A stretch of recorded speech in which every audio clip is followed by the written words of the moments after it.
Okay, let's start class. So, let us summarize and review where we are so far in the story. So, there are three major interests, forces that are pushing the United States towards war with Iran. The first is the Israel lobby. Remember that the Israel lobby is composed of both Jewish interests as well as Christian interests, right? Representing the Jewish interest is something called AIPAC. And they have a membership of about 100,000. But they're very wealthy. There are many billionaires in this group. So this group has financial power. In fact, AIPAC is considered the second most powerful lobbying organization in the United States. The first is the pensioners, okay? There's about 30 million of them. And their lobbying organization is the most powerful. But AIPAC is second. But also in the Israel lobby are the Christian Zionists, right? So for example, the organization Christians United for Israel has 7 million people in its membership. So together, the Christian Zionists and AIPAC are extremely powerful force in government. And they want a war in the Middle East in order to advance Israel's interests. Also remember that America is now addicted to empire, because empire represents easy money. All money has to be channeled through the US. And so there are many people in the US who just basically make their money by speculating on money, okay? So for example, Wall Street. And that has made Wall Street extremely powerful right now in US politics. And the third force is Saudi Arabia. Remember that in our discussion of Saudi Arabia, we learned that the major conflict in the Middle East is actually not between Israel and Iran, but between Saudi Arabia and Iran. For Israel, Iran is a security threat because it supports Hezbollah and Hamas. But for Saudi Arabia, Iran represents a threat to its very existence. Okay? So Saudi Arabia must resolve the Iran problem soon. Right? Now, how these three forces manifest themselves is through Trump. Okay? So basically, Trump is their champion. And privately, there's a man named Jared Kushner who is Trump's son-in-law. He's married to Trump's favorite daughter, Ivanka Trump, okay?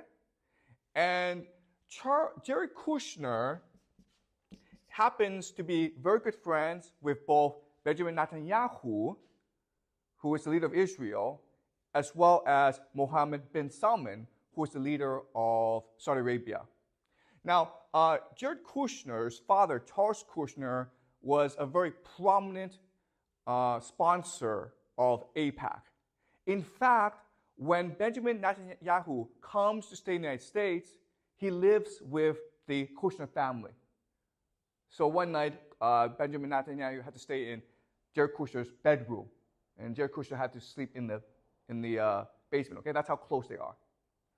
And Jared Kushner is friendly with MBS, the leader of Saudi Arabia, so friendly that when Jared Kushner started a private equity fund, Saudi Arabia invested $2 billion.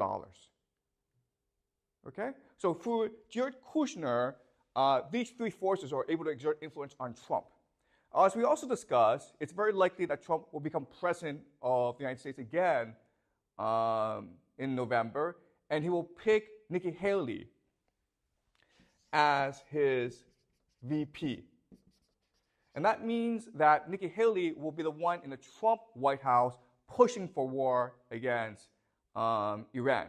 As we discussed, Nikki Haley makes most of her money from the Israel lobby, okay? The anti-Iran lobby. We know from the first Trump administration that these forces are able to exert tremendous influence on Trump. Okay? And the evidence is, one, Trump withdrew from the Iran nuclear deal that would have secured peace between the United States and Iran. Okay? Trump moved the United States embassy from Tel Aviv to Jerusalem in Israel, which was a major, which caused major friction in the Middle East. Okay? We also know that Trump ignored the fact that MBS killed a journalist. Okay? So we also know that Trump has been very friendly with Saudi Arabia. We also know that Trump sponsored the Abraham Accords, which is trying to bring peace between Israel and other Arab countries and unite them against Iran. Okay? The last thing that Trump did, which is the most important, is that in January 2020, Trump ordered the assassination of General Qasem Soleimani, who is the leader of the who is the leader of the Iranian Revolutionary Guards. Okay? So from all this, we can suspect that in a second Trump term, war with Iran will be a major priority. Okay. So is this clear so far? All right. Now, we also discussed that, okay, even though there are these forces that want war with Iran, ultimately it is the U.S. military that must implement this war. And if the U.S. military refuses to go to war, then the war can't happen. So we discussed that, unfortunately, the U.S. military is very different from what it was 30 years ago. Okay? 30 years ago, the U.S. military maintained very standard military doctrine. Okay? They maintain three very important principles that all militaries must maintain in a time of war. The first is mass forces. B is avoid encirclement, right? And the third is protect supply lines.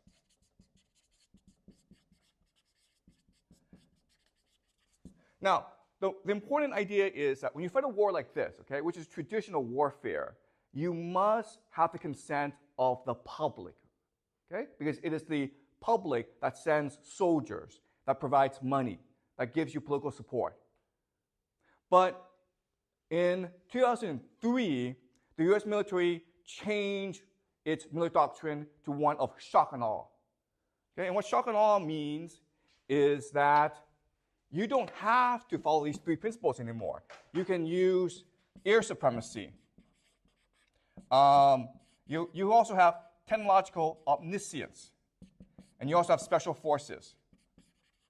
And this allows you to fight wars cheaply, quickly, and decisively so that you no longer need public political support for fighting wars.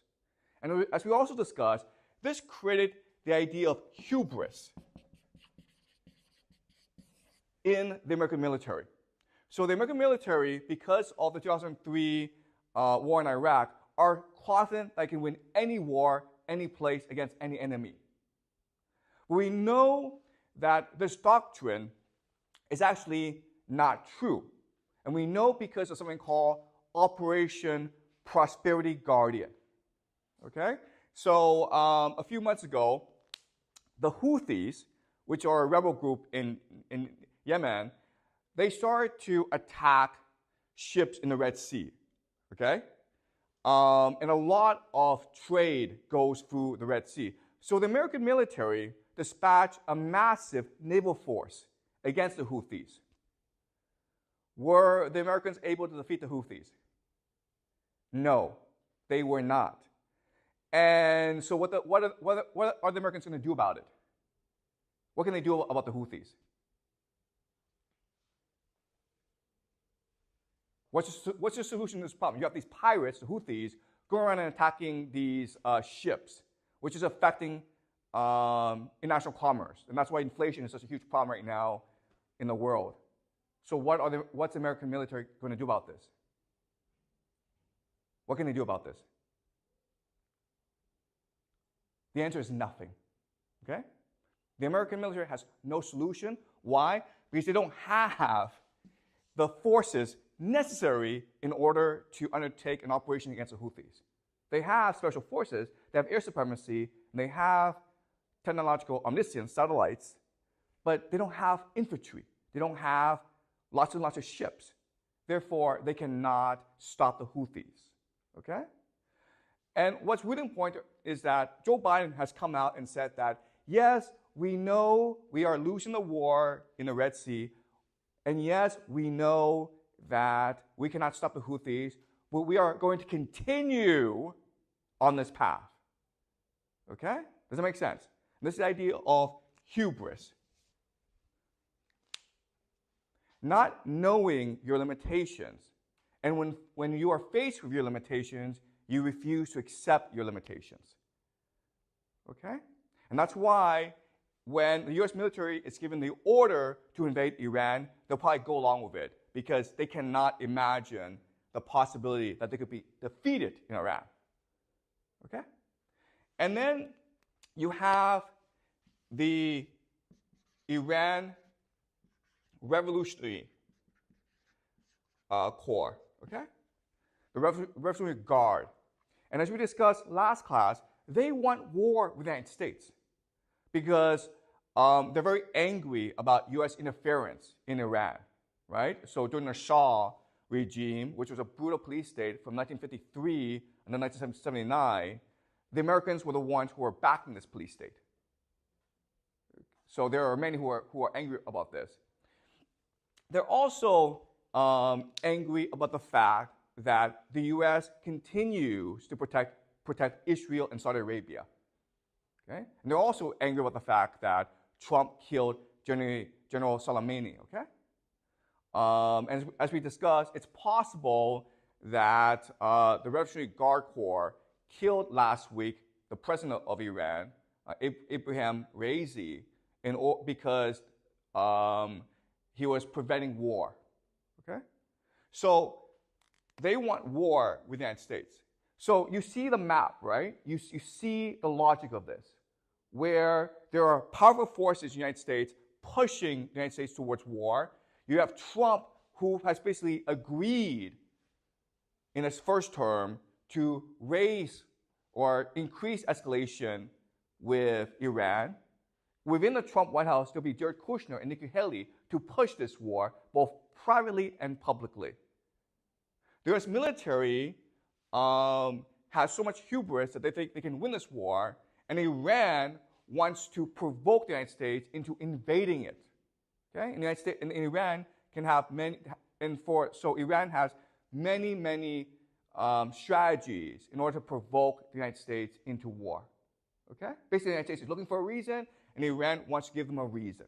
And that's why I think war between the United States and Iran is very likely in the next 2 to 4 years. Okay, any questions so far? Are we clear about where we are so far before I move on? Any questions? Okay, so now let's talk about the actual war. So here, most of this is speculation, okay? But I'm using speculation in order to help us better understand what a war would look like, okay? So let's pretend that it's March 2027, okay? And Trump goes on TV. He announces Operation Iranian Freedom, a full-scale U.S. invasion of Iran, along with Israel, Saudi Arabia as its main partners, but the United Kingdom, UK will be involved, Australia will be involved, UAE will be involved, Poland will be involved. Okay, so you have many countries attacking Iran together. And Trump goes on TV and explains to the American public why the United States is fighting this war. Okay, and this is what Trump says. First, he says that for the past year, there have been violent protests in Iran. You have religious protests, you have political protests, you have ethnic protests. The Iranian people are sick of the Ayatollah. They are sick of the dictatorship. they want democracy. They want freedom. And in response, the Revolutionary Guard are killing thousands of protesters. Iran is on the brink of civil war. Therefore, the United States has an obligation to protect the people of Iran. Okay? The people of Iran are praying for freedom and democracy, and the United States, the world's greatest democracy, must give them democracy. Okay? So the first reason is freedom and democracy. Second, U.S. intelligence, along with Israeli intelligence, have discovered that for the past 2 years, Iran has been working very, very hard on developing a nuclear bomb. In fact, Iran is only 1 month away from having 3 nuclear bombs, so that New York City, San Francisco, and Los Angeles could all be destroyed. Okay? So to prevent this, we must strike first to stop Iran's nuclear program. Okay? Third,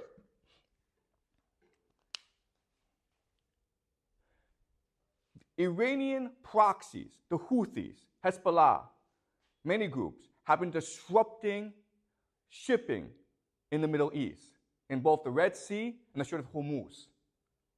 40% of the world's oil passes through that region, mainly to East Asia, China, Japan, South Korea. Our global prosperity is at stake. We must go to war to protect these shipping lanes and ensure that the oil goes to China, Japan, and South Korea so that they can continue their economic prosperity. So the United States, as the world hegemon, has a responsibility to protect global prosperity. Okay? 4, Iran has been launching attacks against our allies, Saudi Arabia and Israel. Hezbollah has been violently attacking Israel, killing dozens of Israelis, innocent Israelis. The Houthis have been attacking Saudi Arabia oil fields, damaging the economy. We have an obligation to protect our allies, our friends in the Middle East, okay? And the last reason is we know for a fact that the Iranian Revolutionary Guard Corps is a sponsor of terrorism. Last week, in a mall, there were gunmen who went and killed 107 people. Our intelligence says that it was most definitely an Iranian operation. Okay? So for these 5 reasons, we have decided to invade Iran. But don't worry, this invasion will be successful because we have a lot of allies.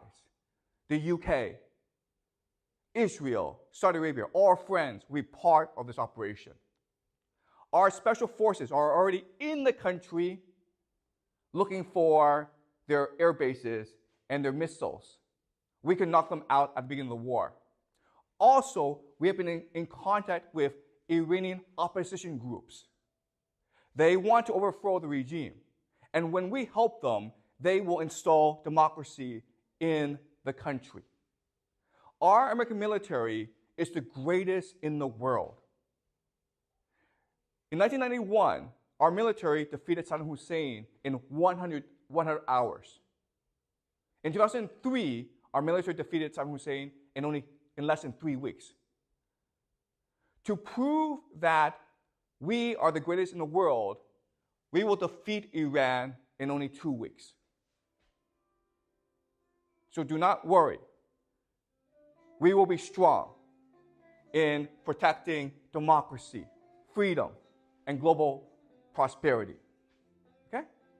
So that's what Donald Trump will say to the people of the United States. Okay? And of course, you're going to have large-scale protests throughout the country opposing this war.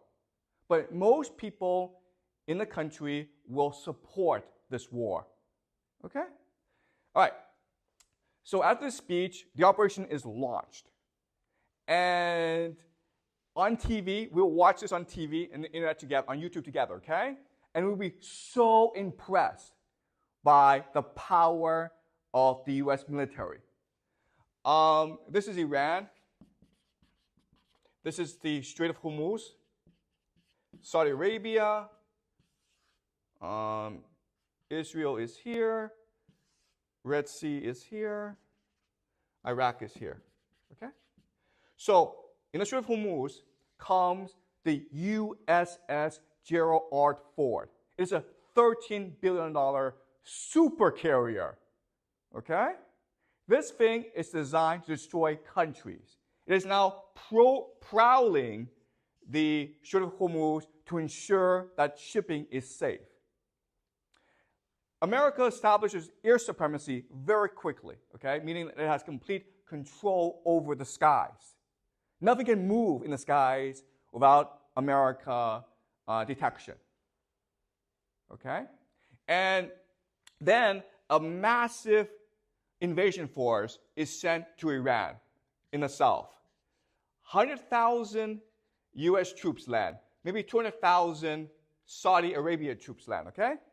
Maybe you have 200,000 to 500,000 troops in Iran. And they are about to strike Tehran in the north, okay? So in the south, the United States and its allies have established a foothold.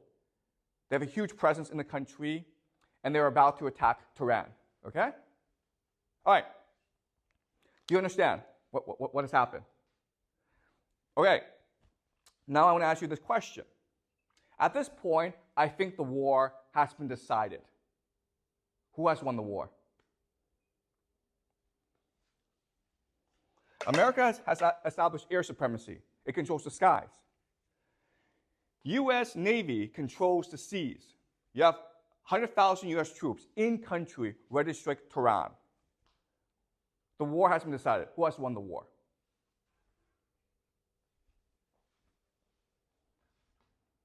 Okay, obviously this is a trick question. Obviously Iran has won the war. Why?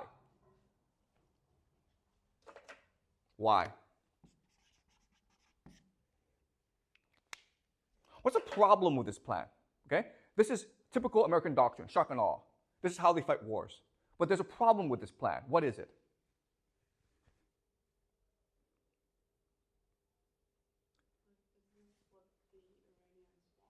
Why would the Iranians want this?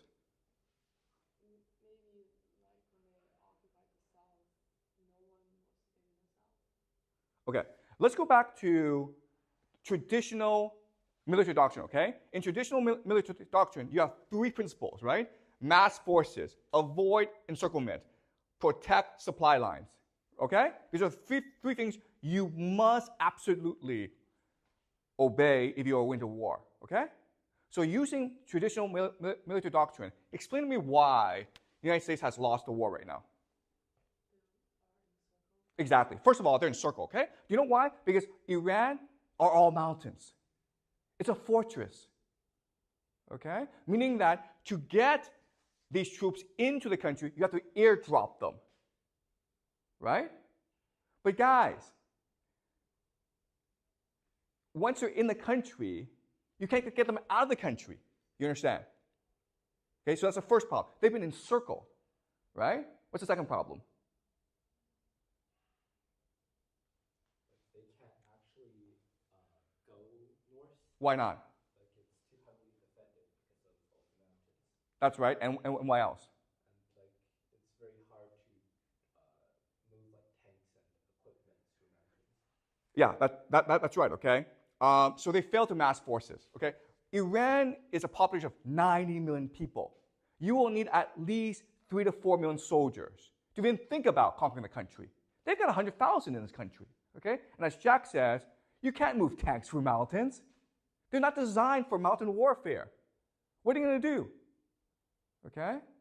So they can't mass forces, and they've been encircled, and what else is a problem?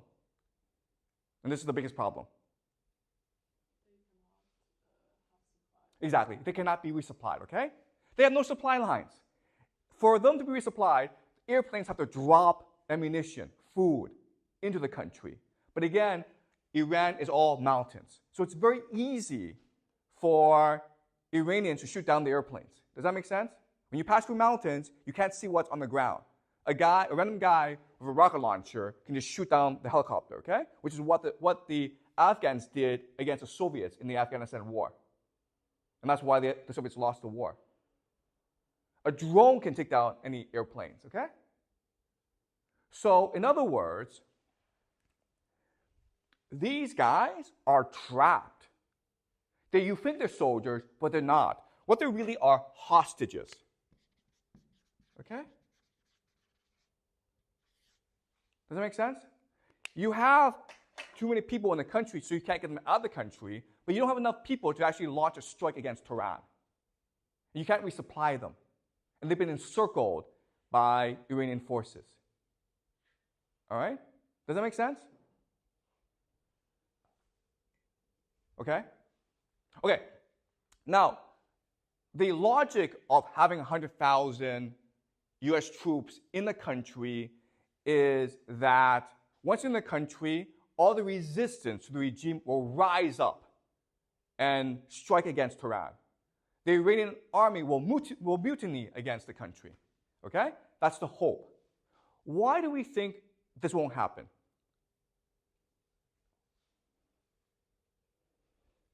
Why won't the Iranians revolt against their government? Why don't they want to revolt? That's right. Okay, so Iranians hate Americans. Okay, remember that Iranians remember the Shah.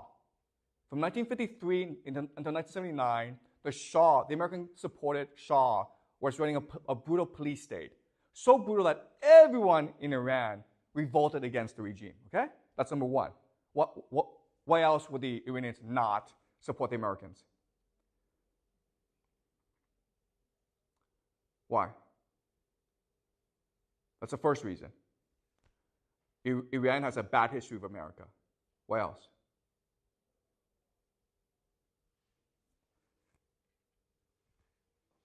Guys, which country is next door? What happened in Iraq? America destroyed Iraq, right? From 2003 into 2011, America was there destroying the country. America said that it would bring freedom, democracy. It would bring prosperity. It would bring wealth. But instead, it just destroyed the country.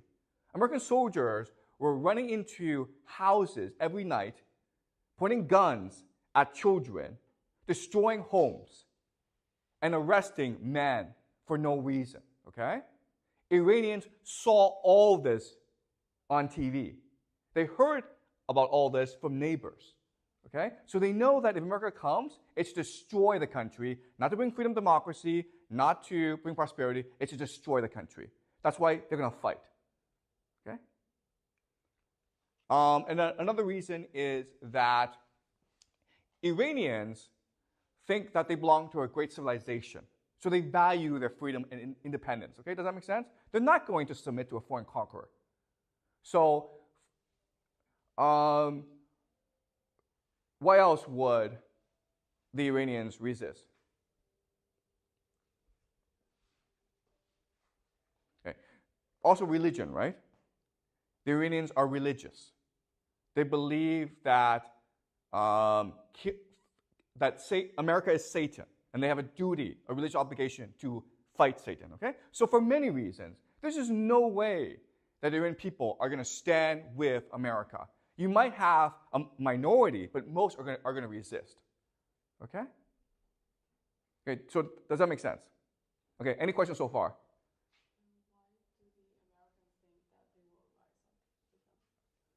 Okay, so that's a great question.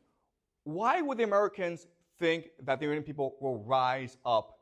And the answer is that they need to justify the invasion. Does that make sense? They have to have a logical explanation for why this invasion will succeed.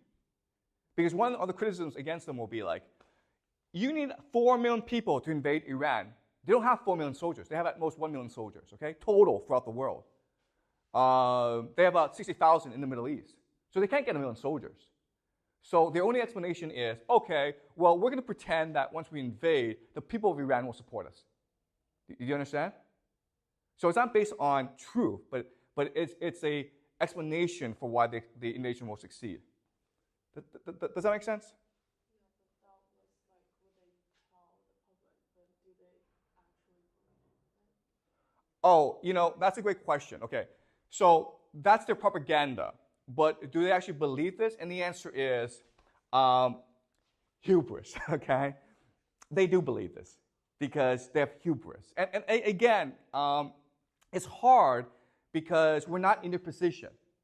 But once you're in that position where you have access to nuclear weapons, when you can kill anyone in the world, when you can see everything in the world, it makes you think you're God. Okay? And we remember, like last semester, we were reading the Greeks. And the Greeks believe the worst thing is hubris. Because it makes you think you're God. But you're not God. And you're going to get into a lot of trouble if you think you're God. Okay? Does that make sense? Okay. All right. Any more questions? And why do the U.S. think that Iran will use their nuclear bomb if they create one? Because many countries have nuclear bombs. Okay. So,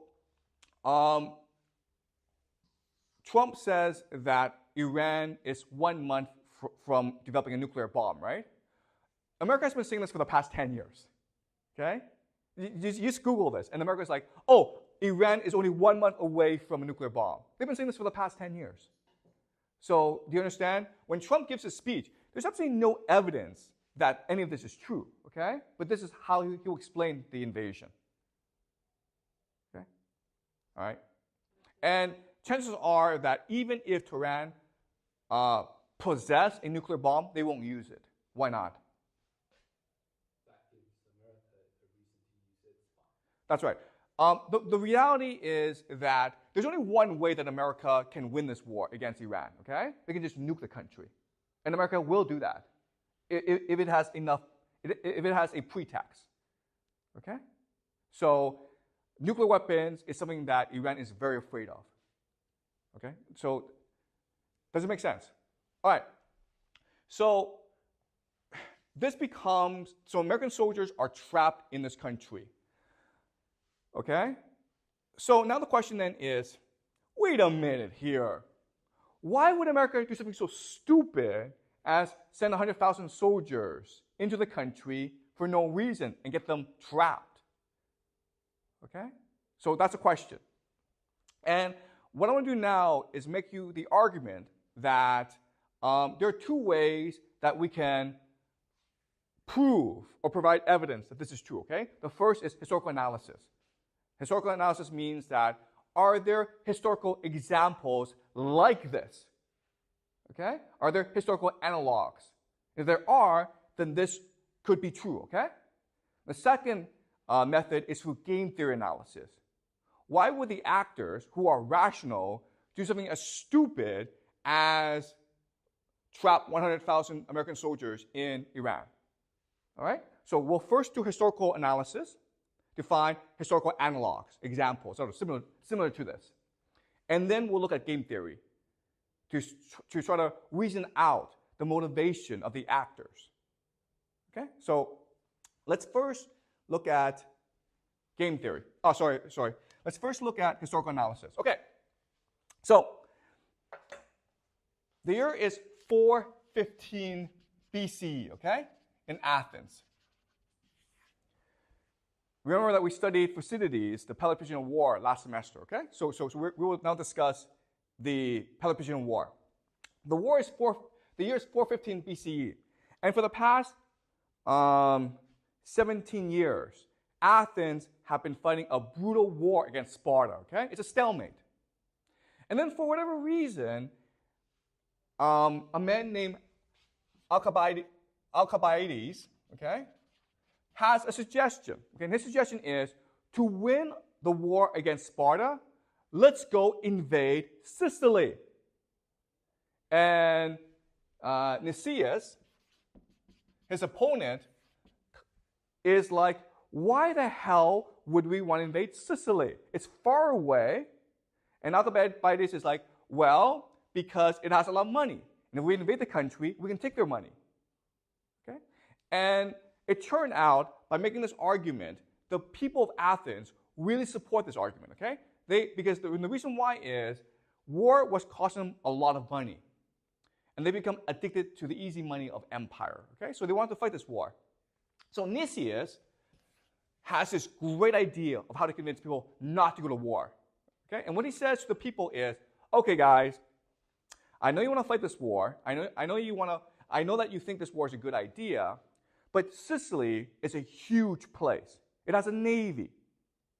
Therefore, we need a massive expedition force against Syracuse and Sicily, okay? We need at least 5,000 soldiers. That's a lot, okay? Because the total Athenian population is about 50,000 people, okay? 5,000 soldiers is a lot for Athens. And we need about 100 ships. And the idea is Nicias is trying to scare people into not agreeing to not fight, okay? That's the idea. The Athenians say, that's a great idea. Let's send a massive force against Sicily and Syracuse so the war can be won just like that, okay? Shock and awe. So the problem, though, is that never before in its history has Athens sent a large expedition force against another power. Okay, does that make sense? When the Persians invaded, they were invading Athens. Athens didn't go invade Persia. So when you have sent a massive expedition force against another country, what is your number one problem? What is the thing that you must resolve? But the Athenians didn't really think about it because they had absolutely no experience in fighting a foreign war.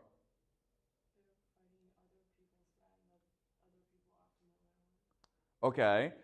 So the enemy knows the terrain better than you do, okay? But there's actually a much bigger problem than that.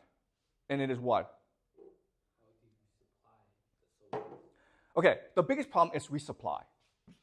And this is something that the Athenians didn't think about because they never never fought a war like this before, okay? So they sent this huge expedition against Sicily. And Syracuse, which was a naval power, were surprised because they were like, why would the Athenians want to invade us, okay? So for the first year, the Athenians were destroying the Syracuse army. And the Syracuse army had to retreat back into their city, okay? And so the Athenians laid siege to the city. Okay, the Athenians, Syracuse is here, the Athenians are here. And the Athenians control the sea, right? Okay? So this situation is very similar to this situation, okay? Do you understand? But then what happened was that the Athenians couldn't resupply themselves. And the reason why is Syracuse also had a navy, and they could stop the Athenian navy from resupplying the Athenian troops. And therefore, the Athenian army was wiped out in Sicily. And this caused the Athenians to ultimately lose the war against Sparta, and it caused the Athenian Empire to collapse. Okay? Do you understand? And again, historians have been trying to figure out for a long time why the Athenians would do such a stupid thing as to send a huge army against Syracuse. Because the risk of failure was catastrophic. Okay? And the only answer is, well, the Athenians had hubris, okay? They never really lost the war, and they had become addicted to empire, which is the same situation America finds itself in today. Okay? Does that make sense, guys? All right?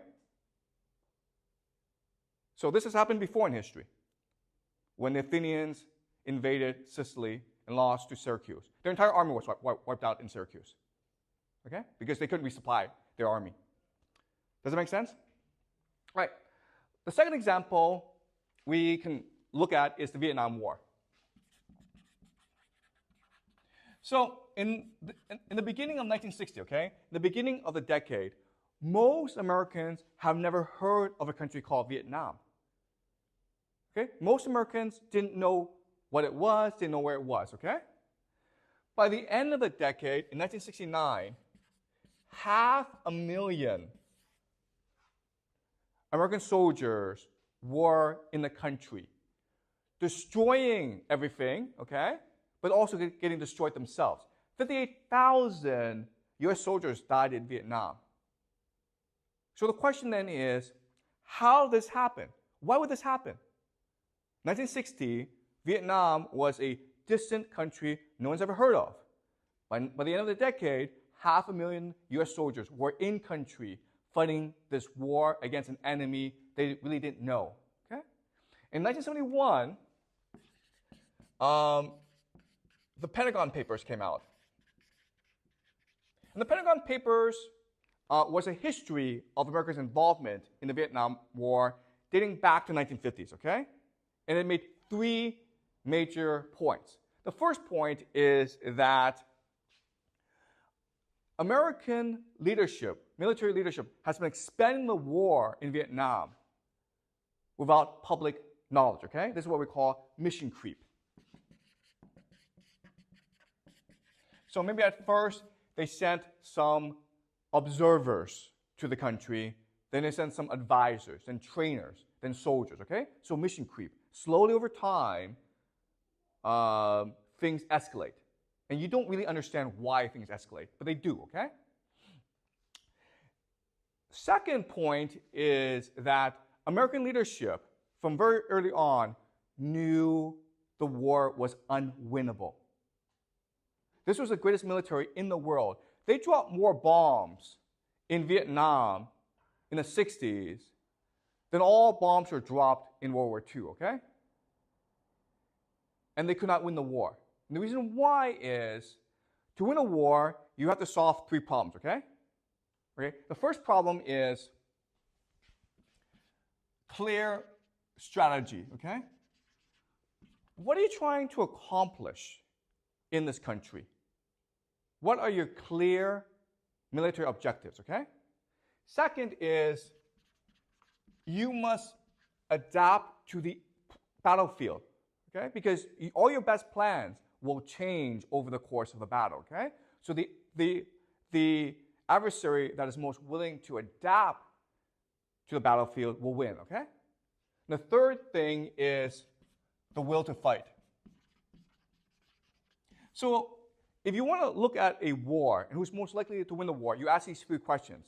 One, does this guy have clear military objectives that everyone understands? Because that will determine strategy, okay? Second is this guy adapting to the battlefield? And the third is this guy, does this guy still have the will to fight? If the answer is yes to all three questions, then the person will most likely win the war. Okay, and if you look at the Vietnam War, even though America was killing a lot of people, it killed 3 million Vietnamese during the course of the war, it was not destroying the enemy's will to fight. In fact, it was making them angrier. And therefore, more people were willing to fight the Americans. Okay? So very early on, the American political leadership knew the war could not be won. So then the question then is, why did America stay in the war? And the answer is credibility. Okay? Credibility just means they didn't want to lose face. They didn't want to be laughed at by the Chinese and by the Soviets and by the Europeans, okay? But there's actually another way to understand credibility, and it's what we call the sunk cost fallacy. Okay? Have you guys heard of the sunk cost fallacy? Okay, and the idea is never ever go into a casino. The reason why is that when you go into a casino and you start losing money, at some point you cannot leave the casino. Why not? You feel like you've lost so much, so now you have to make it back. Exactly. You want to reclaim the money you've lost, okay? You've invested so much that you cannot leave. You have to get that money back. And that's the problem with war. Eventually, you've invested so much, you cannot leave the war. And that's what happened in Vietnam. America invested so much, it it didn't want to leave the war because it did not want to admit that all this has been lost. Okay, it's what we call the sunk cost fallacy. And that's why, even though America could not win the war, it still wanted to fight the war. Okay, does that make sense? Okay, so the Vietnam War is another example, okay, that is similar to this, where America invests enough soldiers that it refuses to leave the war and admit defeat. Okay, does that make sense, guys? All right.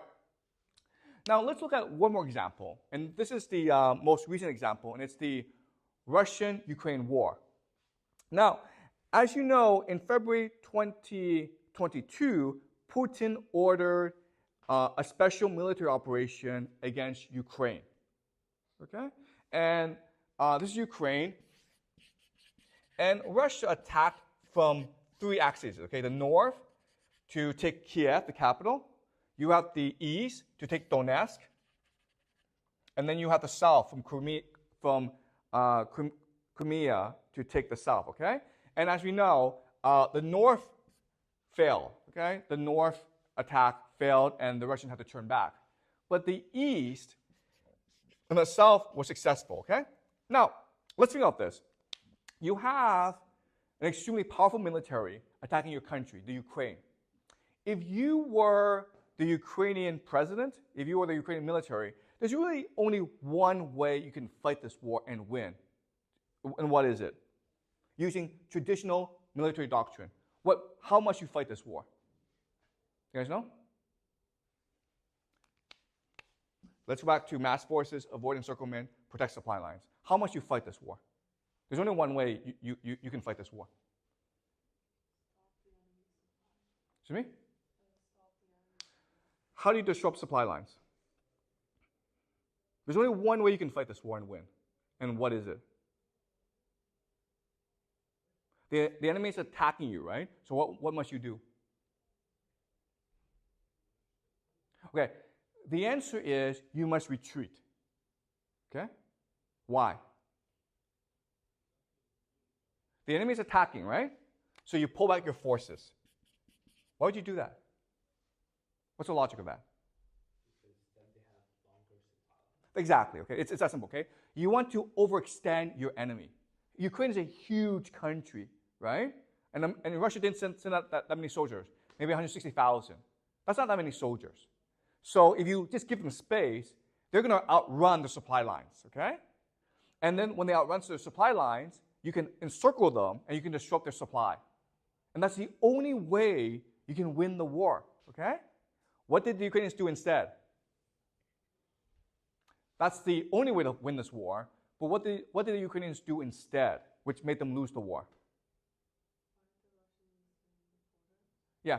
So the Ukrainians refused to give up space, okay? They refused to give up land. They want to fight the Russians for every inch of territory. And eventually, because the Russians had more forces, mass forces, they were able to push through, okay? So that's the first major mistake that Ukraine made. But then last summer, Ukraine launched something called a counteroffensive, right? So once Russia was able to take space, because Russia is a land army, it started to develop fortifications, defenses, okay? Mainly artillery. And that 3 lines of defenses. And in the summer offensive, the Ukrainian military, for whatever reason, sent tens of thousands, hundreds of thousands of soldiers against this artillery, and the Russians blew everyone up, okay? Now, here's a question. Why are the Ukrainians doing this? They've lost the war now, right? They have no more soldiers. Right now, the average age of the Ukrainian army is it's over 40 years old. They have guys in their 60s and 70s fighting in the military. They don't have enough manpower. The war is lost. Why would the Ukrainians do this? First of all, why would they fight for every inch of territory? And why would they launch a counteroffensive against a superior enemy? What's the problem?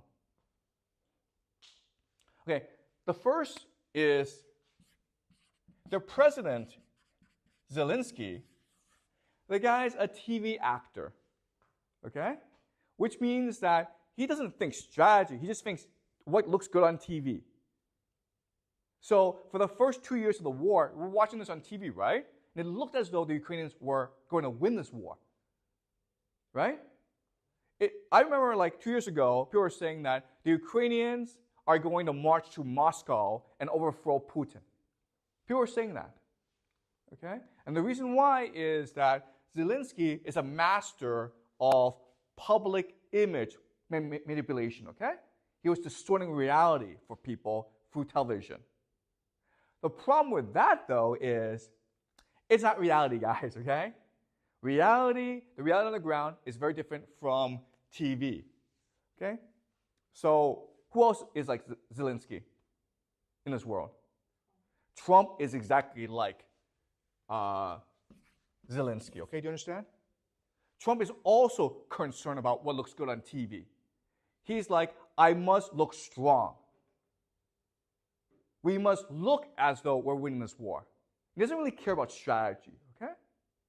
So because of this, it's very likely that he orders a land invasion of Iran because it would look good on TV, okay? So the problem with Zelensky is he cared about what looked good as opposed to actually what actually worked, okay? But you also have other problems, like you have extremists in the Ukrainian military, okay? And guys, these extremists, they're Nazis, they're neo-Nazis. And so the traditional understanding of Nazis are people who kill Jews, okay? But the Russians don't understand Nazis that way because remember, Germany and the Soviet Union fought this war. So the Russians understood Nazis to be enemies of Russia who want to kill Russians. And there were many neo-Nazis in Ukraine. They hate Russia. They want to kill as many Russians as possible. Okay? And they're the ones who are pushing for as much war as possible. Okay? So you have these extremists in the Ukrainian military. Okay? The last reason is NATO. So it's an open secret that NATO is helping the Ukrainian military against Russia. You have NATO military advisors devising strategy against Russia. Okay, so it's most likely that the summer offensive last summer was a NATO plan and not a Ukrainian plan. It's possible. We also know that NATO special forces are in the country directing missile strikes against Russian forces. Okay, which means what? If this is true, and if Ukraine loses the war, meaning that it doesn't have enough soldiers to continue to fight this war, what will NATO do? Yeah. I mean, according to what happened to Vietnam War and the Athenian expedition against Sicily, it is most likely that the most likely outcome will be that NATO sends its own troops against Russia. Okay, so Macron of France have said that we want to send French soldiers, and the British Prime Minister has said that he is considering conscription for British people. Okay, which means that young British citizens will be drafted into the army to fight Russia. All right, so these are three historical examples that are very similar to what could happen in Iran. Okay, does that make sense, guys? All right, any questions before I continue?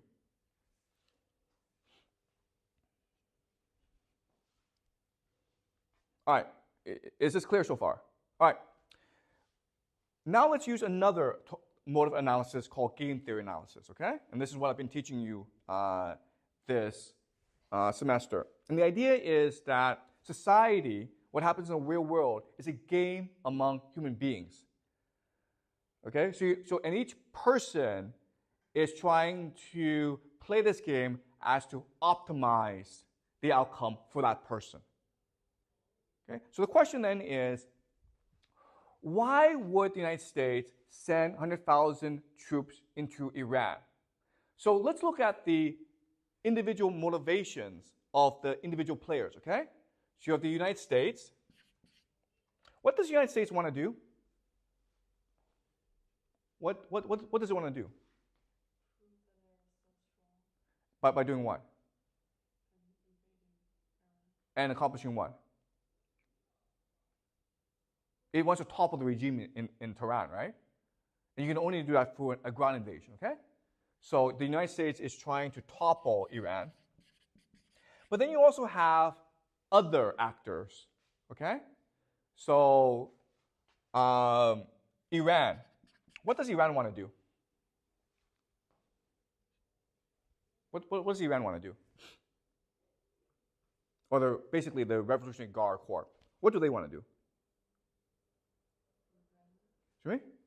They want to kill as many Americans as possible, okay? Do you understand? They want to force an American land invasion, okay? So Iran wants to force a U.S. invasion, knowing that if the U.S. invades, it has to lose the war, okay? It will lose the war because the Revolutionary Guard can just send suicide bombers against the United States, okay?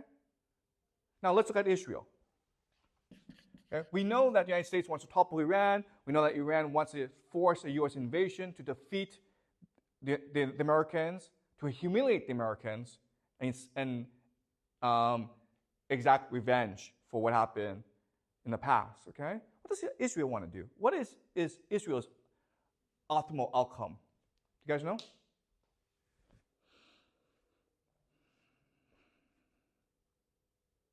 If you're Israel, what do you want to happen?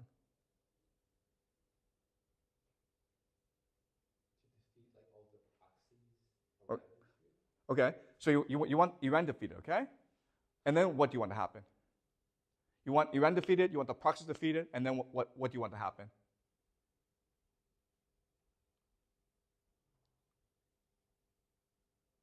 Do you want the United States to stay in the Middle East?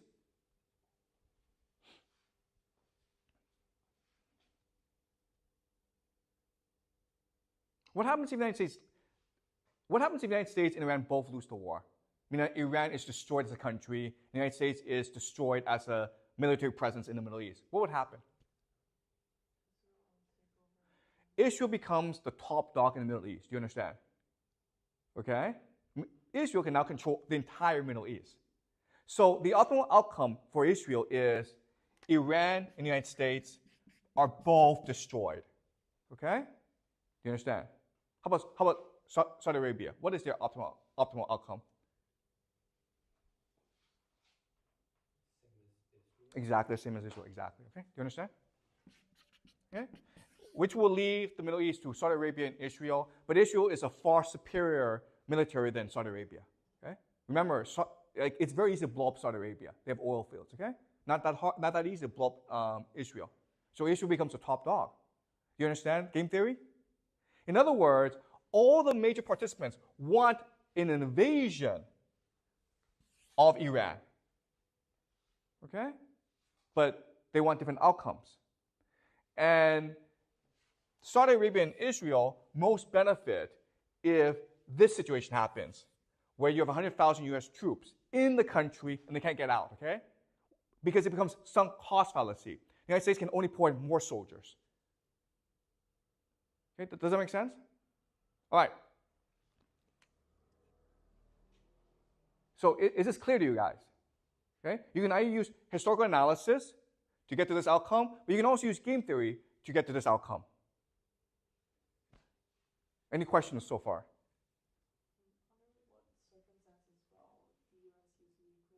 Okay, great, okay. So Celine asked the most pivotal question, okay? The United States has nuclear weapons, which is its ultimate trump card, right? So what Trump can say to Tehran is like, I have 100,000 troops in the country. You have to let them go, or I will nuke you, okay? Do you understand? Trump can say that. Listen, I'm Trump. I'm Donald Trump. I need to look strong.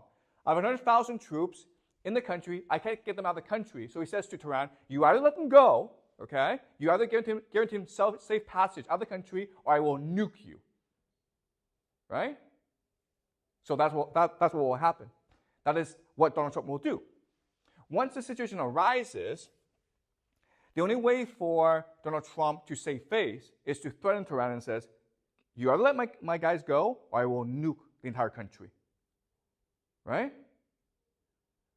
So, how does Tehran get out of this situation? How do the Iranians protect themselves against this possibility? Because you're absolutely right. This is exactly what will happen if this situation will arise. Trump will respond with nuclear weapons, or the threat of nuclear weapons.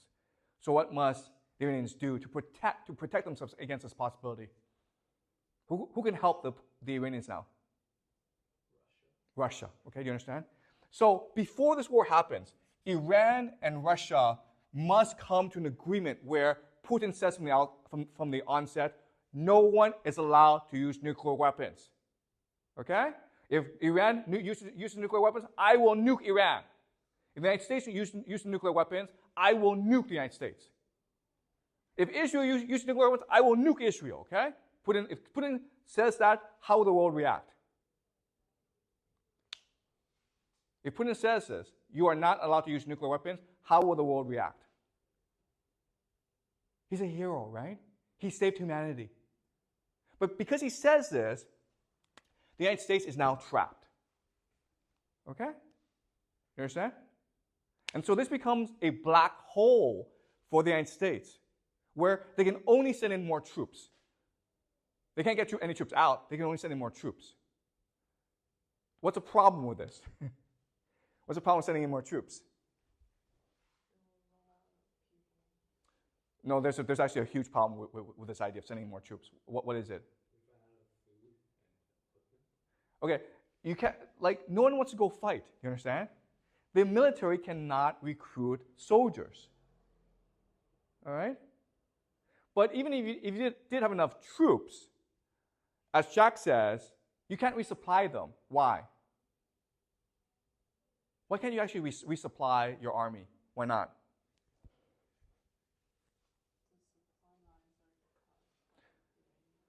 But there's a bigger problem than the supply lines. What is it? What do you need to create bullets and ammunition? America has no manufacturing capacity because America moved all its manufacturing capacity to China. Okay? Remember this. So for every one ship that America can build, China can build 232 ships. That's what the Pentagon says. Okay, do you understand? So if this war were to happen, there's absolutely no way America can win this war. It's just completely trapped inside Iran. And once it becomes trapped, some cost fallacy comes into play, and America just puts in all of its resources into the country, but it's a black hole. Okay? It cannot use nuclear weapons because Putin has said from the onset, you are not allowed to use nuclear weapons. All right? But now the question then is, why would Putin do that, right? Why would Putin involve himself in this war? And that's what we'll discuss next class, all right? How Putin sees this war and how Putin will react in this war. Okay? But before we end, are there any questions about any of this? Does this make sense to you guys? Is this clear? Any questions? Is it possible for the United States to invade Iran to Iraq? Have they sent in armies? Oh, that's a great question. Yeah. So the problem with Iraq is that Iraq is an independent country. Do you understand? There are 10,000 American soldiers in Iraq. So you would need their permission. Even if you had their permission, there's a problem here because there are lots of Shia militiamen in Iraq who are loyal to Iran. Okay, and they would see the American invasion force as an opportunity to attack the Americans. Okay, because they're still angry about the Americans for what happened in Iraq. But even if they could have a staging area in Iraq, they still have to deal with mountains. Okay, do you understand? All right. I mean, the problem is you have 100,000 troops in the country. You have to get out of the country. Okay, and it's very hard to get them out of the country. If you go through the mountains, you're gonna get ambushed in the mountains. If you go through the air, those drones are gonna strike you down. That's the issue. Okay. All right. Does that make sense? Okay. Any more questions? Okay, great. So on Friday, we'll talk about Putin, okay?